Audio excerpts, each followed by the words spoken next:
SA 580 return representation.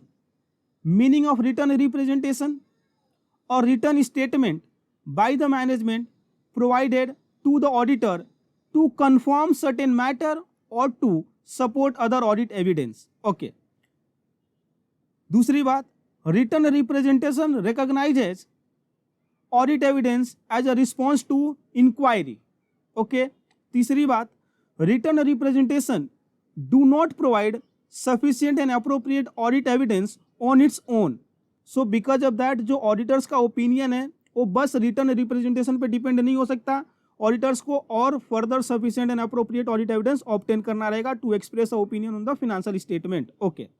Objective of auditor to obtain written representation from the management with respect to, पहली बात, management believes that it has fulfill the fundamental responsibility. दूसरी बात, to support other audit evidence relevant to the financial statement or specific assertions in the financial statement. Okay. तीसरी बात, to respond appropriately to return representation provided by the management, or if the management does not provide the return representation requested from the auditor. Okay. Requested by the auditor. अभी क्या बोलता है, requirement of SA 580. तो देखिए क्या बोलता है, auditor shall request the written representation from the management with appropriate responsibility for the financial statement and the knowledge of the matter concerned. तो बताइए रिक्वेस्ट किससे करेगा ऑडिटर, बट ऑब्वियस जिसका रिस्पॉन्सिबिलिटी हो, और दूसरी बात मैटर कंसर्न हो तो उसका सामने वाले का नॉलेज कितना है तो उससे मांगेगा written representation. Okay. Written representation require, so कौन कौन से चीज़ के लिए रिटर्न रिप्रेजेंटेशन चाहिए रहता है, देखिए. मैनेजमेंट रिस्पॉन्सिबिलिटी, अभी मैनेजमेंट की कौन कौन सी responsibility, preparation and presentation of financial statement, दूसरा information provided to the auditor, तीसरा description of management responsibility in the written representation. Okay. तो सबसे पहला preparation and presentation of financial statement, तो यहाँ पे क्या देगा, written representation specifying that the management has fulfil its responsibility. Okay. Then information provided to the auditor, written representation specifying that the management has provided the auditors with all the relevant information, okay, and that all the transaction has been recorded and are reflected in the financial statement. तो इसके लिए written representation provide कर दिया गया है. तीसरी बात, description of management responsibility in return responsibility, written representation must describe the management responsibility. Okay. Others, तो अदर्स भी है जहाँ पे अपने को रिटर्न रिप्रेजेंटेशन लेना पड़ेगा, जैसे कि other SAs require the auditor to request the written representation. For example SA 210 initial audit engagement and SA 570 going concern. Okay. अभी अगला point, date of and periods covered by the auditor's representation.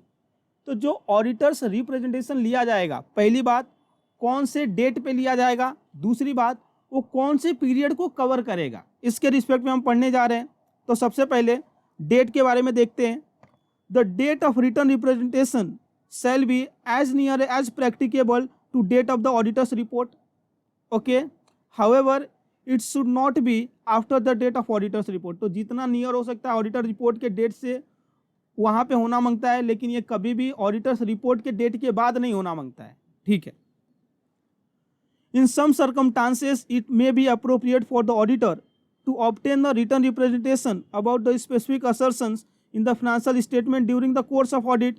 Where this is the case, it may be necessary to request an updated written representation. Okay.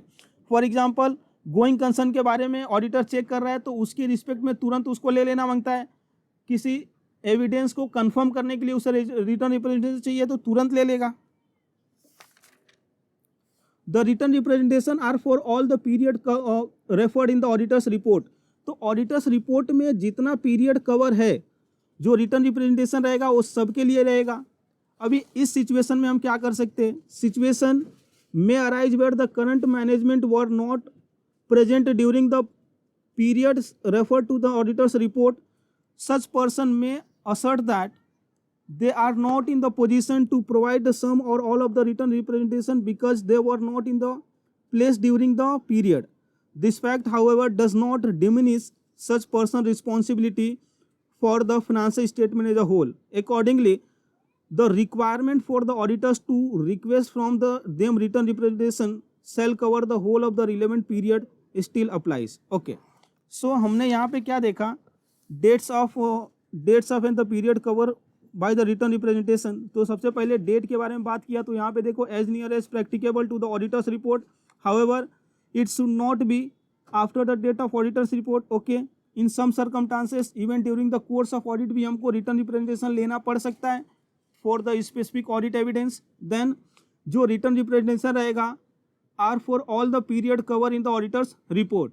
Okay, उसके बाद से कोई ऐसा भी situation आ सकता है कि बीच में मैनेजमेंट चेंज हुआ, तो जो अभी करंट में मैनेजमेंट में है वो क्या बोल रहा है कि मैं पूरे पीरियड के लिए रिटर्न रिप्रेजेंटेशन नहीं दूंगा, तो ऐसे 580 क्या बोलता है, नहीं ऐसा नहीं है, सबके पूरे पीरियड के लिए रिटर्न रिप्रेजेंटेशन आपको देना पड़ेगा. ओके, अभी अगला point, forms of written representation.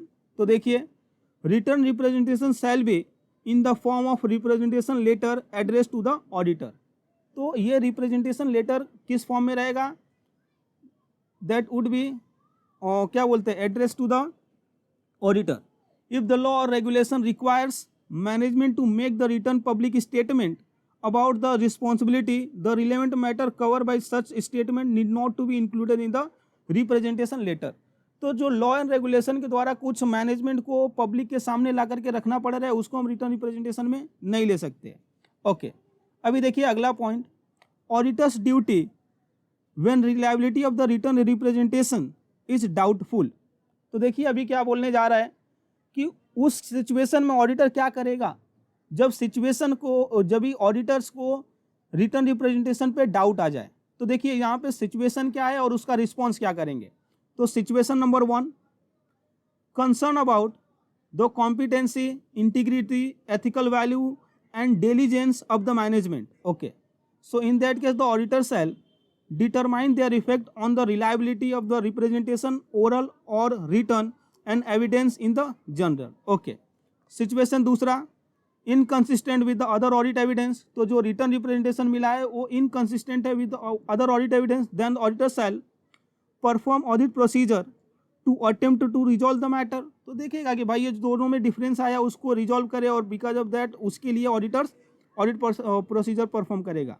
अगर जो not reliable, written representation reliable ही नहीं है, तो the auditor shall take appropriate action including determining the possible effect on the opinion. Okay, अगला point, sufficient doubt over the integrity of the management.